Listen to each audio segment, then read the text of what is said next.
Welcome back, everyone. This is another episode of From My Experience podcast. I'm your host, Rob. No Biff today, but I have a very interesting guest. Y'all know I scroll social media and I try to find people doing new and interesting things. And I came across this brother, and he was talking about some things and had pictures with a couple of well-known folks. But I really enjoyed reading some of his stuff and looking at his perspective. And then I saw he had a love for Tekken, which is one of my favorite fighting series. I was like, all right, let me hit him up. So I have a guest for you guys. We have some great things to talk about today. Hopefully you learn something. Hopefully you grow from this. And I'm going to introduce him now, Mr. Jabril Power. Yo, what up? Thank you for having me. Appreciate it. No problem, man. No problem. So I'm going to just get right into it. So you talk about this thing called, let me make sure I'm pronouncing it correctly, Arcadism. Tell the people out there what that is and where they can find your publication. Yeah, so it's on Medium, which is a website for people who are interested in writing. It's called medium.com/Arcadism AR is, we'll type it in the description or whatever. But anyway, it's basically a lifestyle and design philosophy that's basically just like inspired by arcades when I was a kid. When I used to go to the arcade growing up with my pops, they would have, arcades everywhere in America, which they're not really around anymore. But basically, it's like about how when you go to the arcade, you leave that experience in the arcade. You know what I'm saying? So it's more about that sort of curated lifestyle where, like, when you go to a place, you experience that technology in that space. Like the space is built for the tech. You know what I mean? And just kind of being more intentional about what we do in the world and what we wear and how we use technology and how we use space. Like just being way more intentional about the opportunities that we have. Now you can, your phone does gaming and you can get a mobile gaming device, you know what I'm saying? And that's cool, but there's something to be said about everything, every room, every space having its own purpose. So it's just about being intentional and using tech to be intentional and thinking about like, how do we actually want to operate and be in the space? You know what I mean? So it's just an idea that I came up with, and I've been writing a lot of articles surrounding this concept. So. Yo, we might be like kindred spirits, man. Listen, I'm not on that level. Yeah. I'm not on that level, but I feel exactly where you're coming from because I'm that way with technology. Like when I was a kid, I loved arcades as well. Still do. If I can find one, I'll hit up a Dave and Buster's. They'll have a couple good games in there. But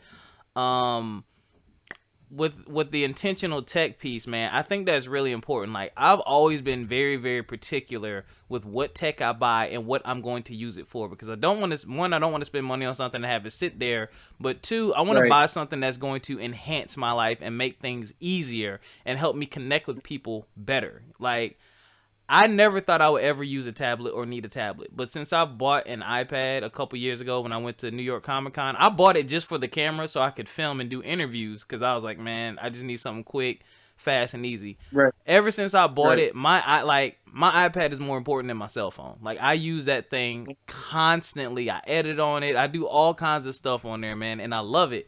And I really feel where you're coming from. And even the way I set up my house and stuff like that, like I want certain things in certain rooms so people can have access, so I can have access. And it's kind of like you said, it's like a flow and like a purpose.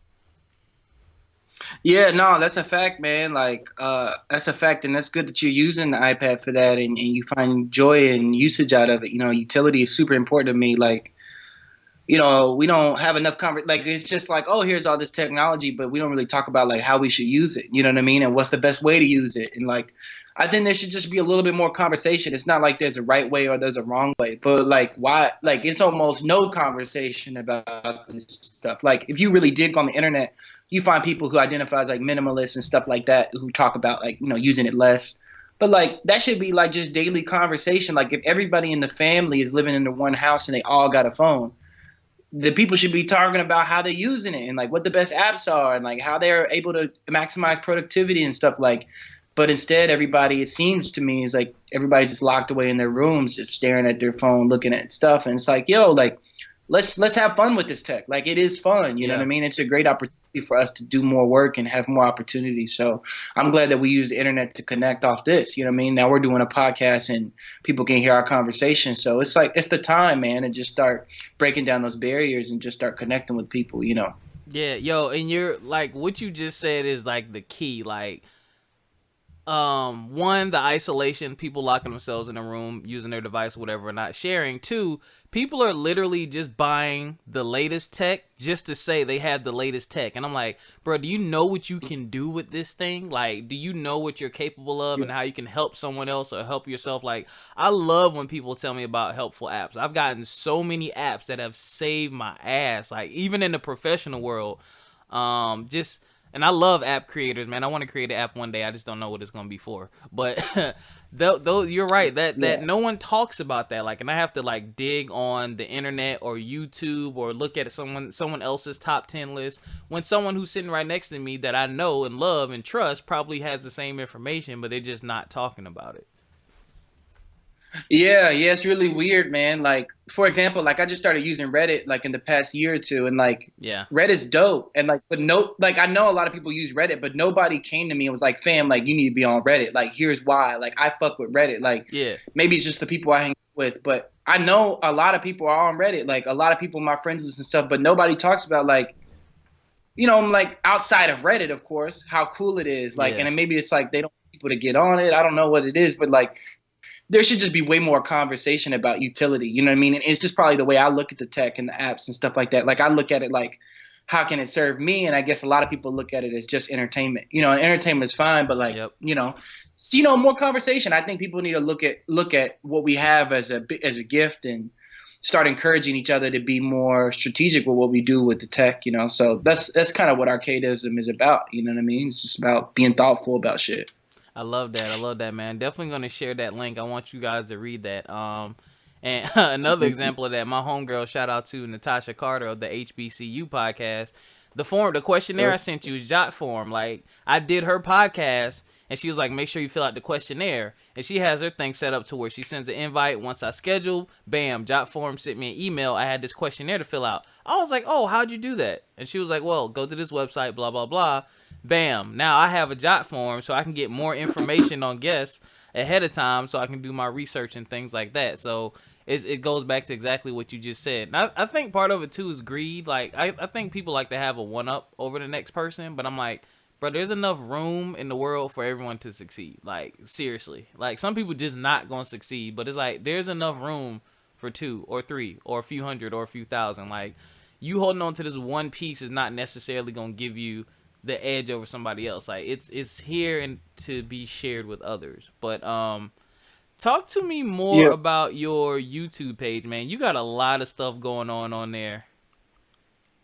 Yeah. I mean, it's really I'm just kind of making like little mini documentaries and stuff that I think is interesting. Like basically anything video form that I want to talk about, I try to put on YouTube. And I'm not like super religious about it. Like you know, as far as like putting stuff up all the time, but I'm like, you know, this is another outlet for me to be creative and to put something up that I think is useful. And like a Matrix video that I made, like really my first video on the channel, I didn't even promote. I just made it because I was just like, I want to create this. Yeah. And it's now almost like over 100,000 views or whatever. And it just did it on its own. You know what I'm saying? Like, and so for me, that's like super. That was like, okay, I have my perspective is kind of useful for people. Like, people still drop comments on that video that are like a whole book long. You know what I mean? It's huge. Like, here's my analysis of the Matrix. And so I try to just drop stuff that I think is interesting and let the people feed it, put stuff out into the ether. My latest video is about techno-colonialism, which is basically about like, you know, people exploiting other poor countries through technology. So I wanted to put out there, like, that didn't exist on YouTube. I'm the first person on YouTube to talk about that. So I was like, let me get on this. I like using YouTube as an opportunity to talk about things people haven't talked about yet. So I also did like tech and analysis videos that they don't have a lot of views, but I think one day people will discover them and see how valuable they are. But basically I like analyze every Tekken intro, which Tekken is a video game from the 90s. And just trying to add a little bit more of an academic approach to stuff that people don't typically think is academic. You know what I mean? So That's a little bit about that. I realize that like a lot of, particularly gaming, it's not looked at like as an academic thing for the most part. You know what I mean? Like of course there's people who do it, but like for the most part, it's like something like weird, like people, it's like a nerdy thing. Yeah. And I'm like, why does everything that has to be gaming have to be like some nerd shit? It's like, why can't it be like architecture or like design or like fashion or like food? Exactly. I mean, like, it's respectable, it's quality, it's not nerd, it's lifestyle. You know what I mean? It is oxygen. And that's the same way that's what Arcadism is. And it's developing, and I need to continue to work on it to help, completely put it in context. But I think this interview will help out a lot. Oh, for sure, man, for sure. And I definitely feel where you're coming from with the whole gaming thing. I was definitely called a nerd, the gaming nerd, even in college, man. When people wanted to play video games, they would come to my room. When the latest game came out, I had it, and I had my my friend who's like my sister. I'm not gonna say her name. Like, we used to really hang out a lot, talk a lot, and we would buy each other birthday gifts. And she would never buy me a video game, and she was like, "I'm not buying you a game. Those are for kids. Those are childish." And I kept trying to explain to her like, that's not it. Like, there's a connection there. Like, I'm like, I have a connection to these games. Like you said. One of the things I love about video games the most is just the level of creativity, the soundtracks, like so much artwork is there. It's like every game is a gallery. There's some bad ones, obviously it's subjective, but there's some bad ones, but there's some really awesome games out there that just take you somewhere else and you just immerse yourself in the experience. Like, for example, Forza Motorsport, my favorite racing series of all time. Love the game, looks gorgeous, great soundtrack. Like, I'm never going to drive any of those cars probably, but it's like, it gives me a chance to drive some of those cars that I dream about. It gives me a chance to win races, race with people across the world, drive in different elements and just look at the beauty of that game, and flesh out my experience and then get ready for the next experience. And it's inspiring too, because you play a video game, you see someone else's creativity and music and stuff like that. And that's one of the things I thought of is getting with some friends who are producers, because I want to look into getting into voice acting, because that's really big. Maybe a little bit of cosplay in the future, and talk to some of my friends who I know are producers. I'm like, yo, you ever thought about submitting something for a video game soundtrack? Like, that goes back to the flip side of things. Like, people say it's childish, but I'm like, you have adults making these things. These are multi-million-dollar projects, Yeah, it's a problem with like consumerism, you know what I mean? It's a problem with the consumer. Like, for some reason, like you said, adults are making all this dope stuff, but there's consumers that be like afraid to consume the content or to download the content because they think it's not for them or it's for kids. I mean, I don't know what this, it's really like a lack of confidence and some insecurities going on. But yeah, you're right. Like, all that stuff is for it's for everybody. You know what I mean? It's everybody who wants it. You know what I mean? And I think there's a sort of marketability with it being like identified as a nerd thing, because then you can kind of easily sell that product maybe. But like, maybe there's more scalability in it being just a cultural phenomenon. So I think Avengers is a good testimony to that. Like with the Avengers series, the film series with Marvel, it's become a part of culture in a big way. It's not like just a thing that one type of people enjoy. It's still categorized as a superhero film, but like, I mean, at the end of the day, man, it's all art, and we should just enjoy art, and we should all be encouraged to be artists, so. Yes, sir. Okay, so I'm new to this. I'm reading some of your hobbies and interests. What the heck is vaporware? Vaporwave? Vaporwave is a whole... No, it's not good. You should definitely look up Vaporwave. Vaporwave is like a whole art, aesthetic, design approach, music vibe. It's just a big vibe, man. It's inspired by like malls and elevator music and old 90s, VHS tapes of the Weather Channel and retro Japanese commercials from the 80s. Like, it's all of that sort of sound, like that whole taste of the whole retro nostalgic vibe, bro. You like definitely need to check it out. Vaporwave is a whole lifestyle. Like, I listen to Vaporwave all the time. It's some of the best content that the internet has ever produced. It's dope, man. It's super dope. Oh, okay. I definitely put that on my side. You could just Google images Vaporwave to get a vibe to that. Like, some of it isn't that accurate, but like some of it is super accurate. Like, you just need to see images of Vaporwave and you'll get to you'll start to understand it. You Okay. know, I'm definitely gonna do that. for So sure. where did this love for Tekken come in? So when I was a kid, when like I said, I was going to the arcades. I think I saw Tekken. You know, back in the day, I went to my grandpeople's house. They had Tekken 2. I saw that. I was hooked, man. It was just the whole vibe, man. It's very much vaporwave.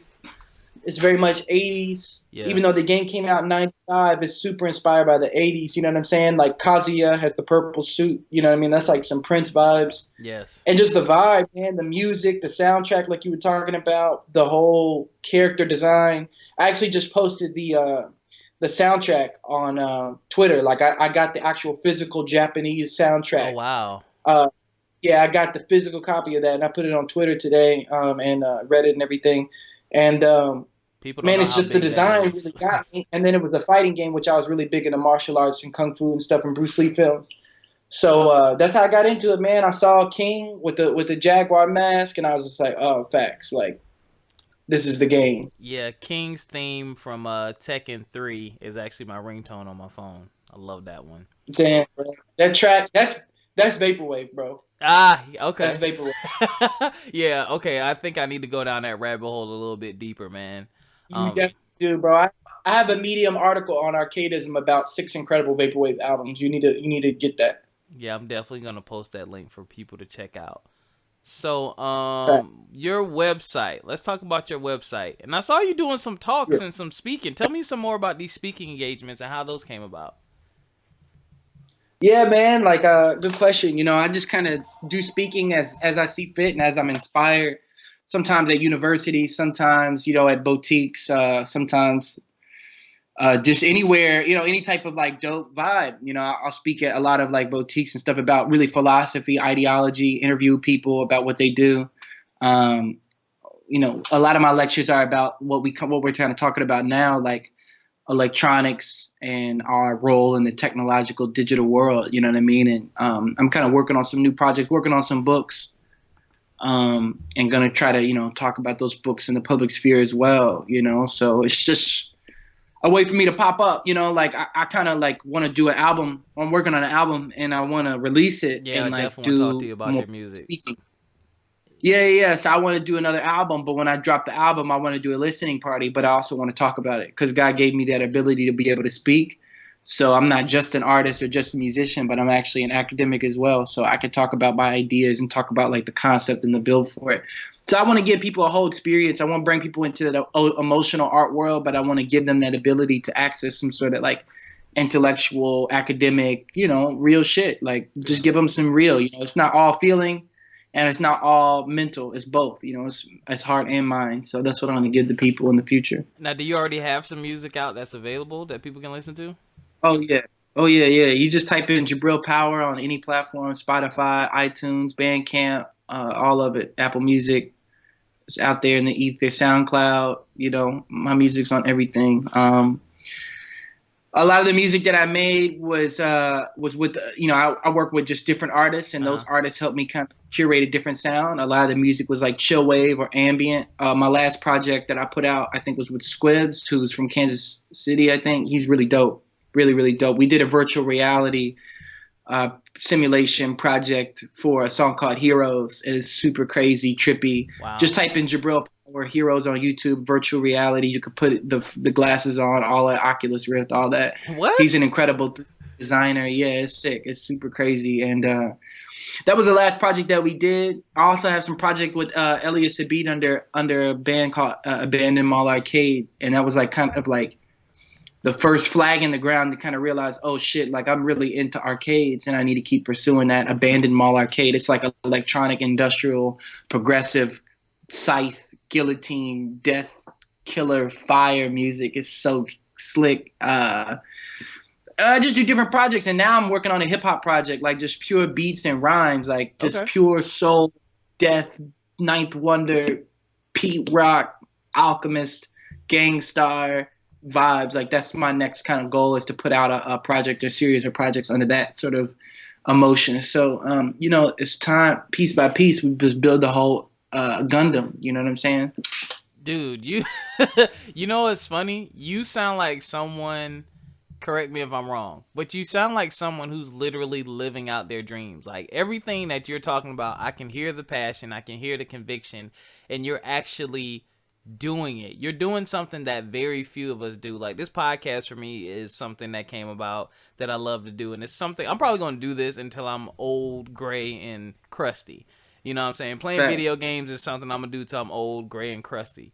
I can't wait to kind of get to your level where I can kind of immerse myself a little bit deeper into it and be more consistent about putting it out there to people, because you definitely have a message. You definitely have your own vibe and your own thing going on, man. And I really dig it, man. And I'm glad I had you on for you to share as well. So Thanks. now no problem, man. Now I did see did you play some video game tournaments? I'm pretty sure I saw a couple of pictures of that. Yeah, I did some tournaments. I didn't do very well, but I did, you know what I'm saying, drop some combos on some people, you know what I'm saying? I flexed some combos in Tekken Tag, too. I did some tournaments, and I had a lot of fun. So I actually plan on doing some tournaments in the next coming months, just kind of checking it out, you know what I mean, and contributing. I don't get the chance to play as much as I want, but yeah, we definitely going to be doing some tournaments for sure. I'm definitely going to be at all the tournaments and contributing and adding value, and we definitely about to be doing some fire. Like the tournament is where I really can touch the people and give them some high quality vibes. You know what I mean? So yeah, that's coming big time. So I got a question for you now. Me and my friends, this is just me as a gamer. My friend, I can be competitive when I want, but I mostly play for the fun and enjoyment of the game. Do you find that being overly competitive or being overly obsessed with winning can take away from it, or is it kind of like all in the same? Like, what kind of gamer are you? Like, I know you play tournaments. Like, I just can't see myself, and I'm not saying that you do this, but I know some tournament gamers, it's like a job. You know what I'm saying? Like, they wake up, they train, blah, blah, blah. Like, I'm not doing that. Like, I might train like an hour or something like that just to learn a couple combos, but I'm not going to, like, I feel like that kind of, it becomes laborious, and it kind of takes away from the game. But how do you feel about that? I mean, it just depends on what you want out of the game. You know what I mean? Like, if you really want it, then I think you need to grind more and create a lifestyle that's productive for that. But like, if you're not really into it, then I wouldn't say do it. You know what I mean? Like, it just depends on what you want. I think, you know, for me, it's about just appreciating the design, and appreciating the creation of the game, and appreciating the time that they put into it, and appreciating like how the game is supposed to be played. You know what I mean? Like, I love that. And I think if I had a certain type of lifestyle or a certain type of, you know what I'm saying, vibe, I would put in that time and really become better. But I have a lot of fun doing what I'm doing now, and kind of playing the edges, and just kind of giving other people like like I've interviewed a lot of top competitors in Tekken, like JDCR from Korea, Lil Majin from the United States. These are like some of the top, you know what I'm saying, Ryan Hart, Prodigal Son. Like, these are some of the top esports players in Tekken and fighting games in the world, and I've been able to talk to them. So I really enjoy being a facilitator for those types of dudes, and so those types of people who are creative. And there's many more that I've interviewed. So it's not to take away from any of the other people that I've interviewed, but like I like being, man. You know what I mean? I don't care so much for competition. You know what I'm saying? Yeah. But I like competition, and also like, I don't like losing, man. I don't like losing. Nobody really likes losing. Honest, it hurts so bad when you're playing Tekken, and like you know what I'm saying, you get hit with a launcher and then you're comboed, and that to me, like, it makes me so salty. So I'm working on being a better sport, and and playing more, and you know, it's just what it is. Like, and also, yeah, it is what it is. Yeah. What would you say? I got a couple more questions for you that I'm gonna let you roll. But what do you think?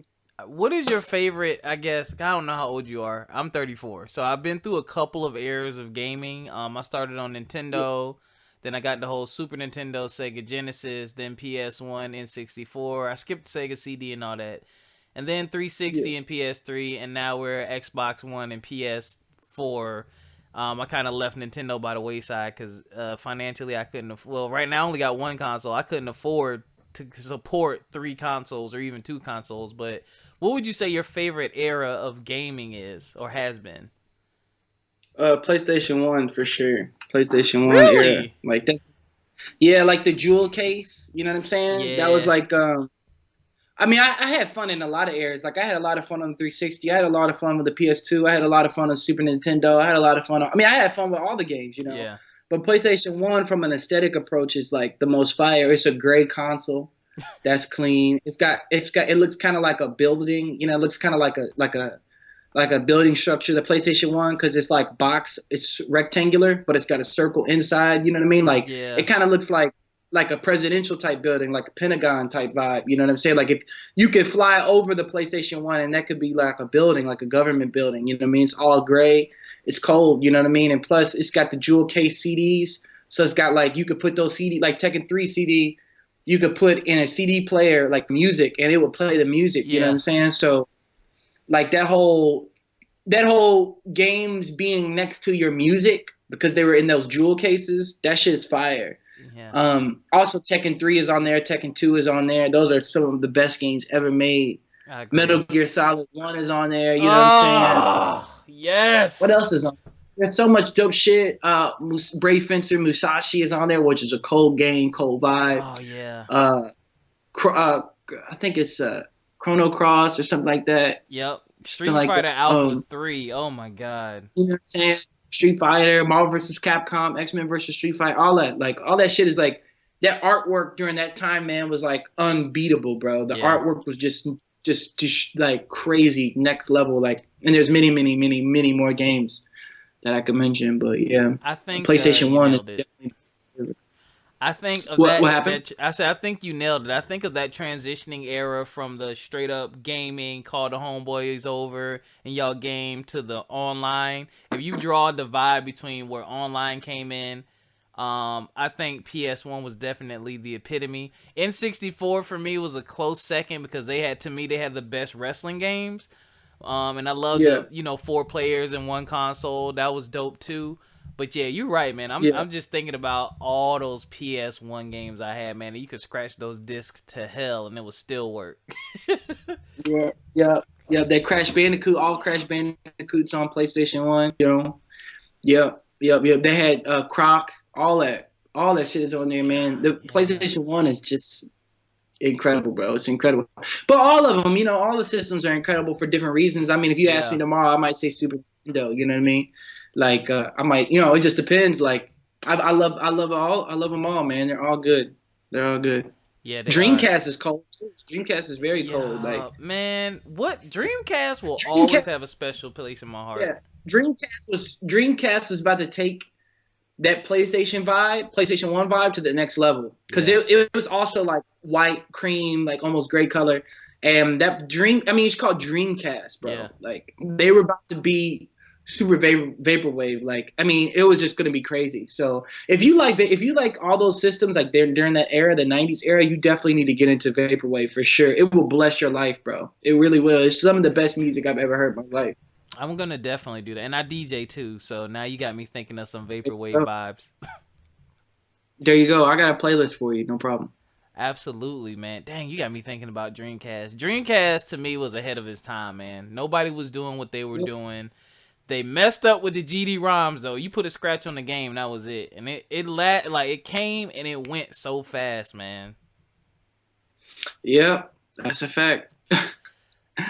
Shout out to that whole era, bro. It's classic, Yeah, for sure. All right, my last question for you. How do you I haven't had a chance to look through everything, but how do you feel about like Comic-Con, like those type of conventions? Because I feel like you fit right in with that whole vibe, man. Because like that's like a big mixture of just everything. Like I've been to New York Comic-Con twice now. I didn't get to go this year, but when I went last year, man, you talking about positive energy and good energy and feeling like you belong somewhere. Like, dude, like I was like, I wish like a New York Comic-Con was like kind of like that. I wish they had like a Walmart version of that where you could just go during the week after work or something and just hang out. Like even if it was a type of lounge or something. Like so many people were gathered, so many like-minded people. Everybody was cool. I got to interview some cosplayers and stuff like that, man. And I really loved that. But have you ever been to any cons or anything like that? Yeah, I've done some cons. I can't really think of which ones I was at, because I just kind of showed up at them. But I think some of the tournaments are in a way, some of the fighting game tournaments are a little bit like cons in a way. So yeah, I like them. I haven't been to New York Comic Con though. I'd like to check that out. That'd be dope. Yeah, I might do that one year. That'd be cool. I really like them. They're cool. For sure, man. Yeah. I think I think it's dope that people are sharing comics. You know what I mean? Talking about comics. I think that's incredible. Yeah, my boy is really into that. And also, and I know a lot of people out there think, oh, it's Comic-Con, I'm not into comics. Y'all, they have video games, retro video games. The actual artists of the comic books will draw original pictures for you. There's cosplay. You get to play games early. Like, I got to play Tekken. I forgot which Tekken it was. I got to play one of the Tekken games early. They had one of the Dragon Ball games there last year before it came out. They had Monster Hunter there before it came out. I got to meet one of the artists, and I got actually his autograph from the Castlevania series. So there's a lot of opportunities to do a lot of unique things there, man. Yeah, bro, you might put me on to something. That's something I might have to start checking out and popping up at. I definitely plan to get and be around more of the people at the big shows like that for sure. And it's a really good opportunity, and people there are just amazing and so positive, like you said. So it's definitely something we got on the list of things to do. Absolutely. For sure, man. Well, Jabril, thank you again for joining me, man. Go ahead and drop any and all, and I'm gonna have all this stuff in the description as well, but drop any and all links or social media or whatever you're about to do or whatever you're doing that you want people to check out. Facts. Yeah. I mean, just check out Arcadism, medium.com/Arcadism, ARCADISM. And then, just hit me up on Twitter, Jabril Power, JABRIL Power. Just hit me up on everything. It's Jabril Power on everything. It's quite simple to get in touch with me. If you know how to use a phone, you can find me, and we could just start talking and building and share what you like. Share what you're interested in. It's just about moving forward and trying to create great conversation around cool stuff. So.